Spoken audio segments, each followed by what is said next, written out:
तो मेरे भाइयों, मसला ये हो रहा है कि हमने दांतों का काम भी आज आंतों को दे दिया। आंतों को यानी आंतड़ों को।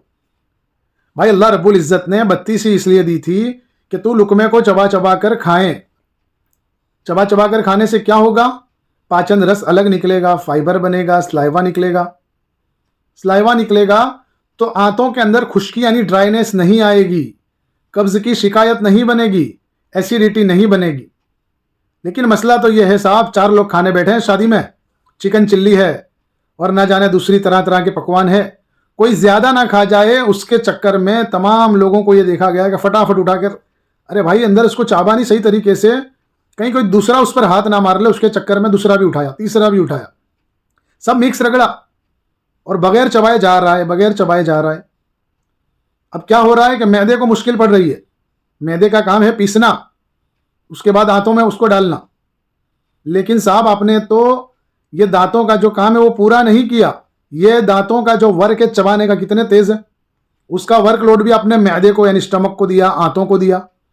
फिर आहिस्ता आहिस्ता साहब को एसिडिटी शुरू हुई, कब्ज की बीमारी लाहिक हो गई, गैस बनने लगा। क्योंकि भाई ये तो खाना चबाए बगैर, रस बने बगैर, ये सीधा कचरे के तौर पर डायरेक्ट जा रहा है। जैसे डस्टबिन में आप डाल दो ऐसे किसी खाने को, दूसरे दिन खोलो कैसा भपका आएगा। तो यही हाल यहां पर है। फिर साहब खाने को चबा नहीं रहा है, डायरेक्ट स्पीड में खा रहा है, स्पीड में खा रहा है। नौकरी के चक्कर में, काम के चक्कर में, बातें करते करते खाना उतर रहा है।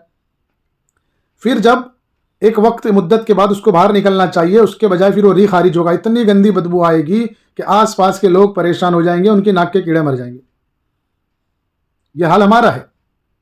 इसलिए साहब आपको चाहिए कि दांतों का काम हम बेहतरीन तरीके से अदा करें ताकि आंतों का लोड कम हो जाए, ताकि हाजमा सही हो, कब्ज की दवाएं खानी ना पड़े, फक्की की आदत मारनी ना पड़े।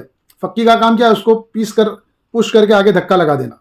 चाहे आप लूज पी रहे हो, कोई चूरण खा रहे हो, फंकी खा रहे हो, चाहे हमारा कब्जी ना खा रहे हो, जो भी ले रहे हो दरअसल, लेकिन उसका काम उसको आगे भेजना, आगे भेजना। अरे आगे भेज रहे हो लेकिन बदन पर क्या लगा रहे हो? जब बदन पर नहीं लगेगा इतना, फिर खाने के बावजूद भी कमजोरी आएगी।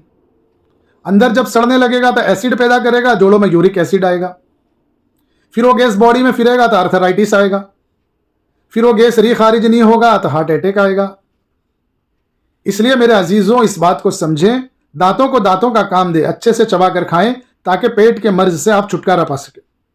पेट के मर्ज से जिसने छुटकारा पा लिया अल्हम्दुलिल्लाह उसकी जिंदगी आसान है, कोई मर्ज इंशाल्लाह उसको लाहिक नहीं होगा।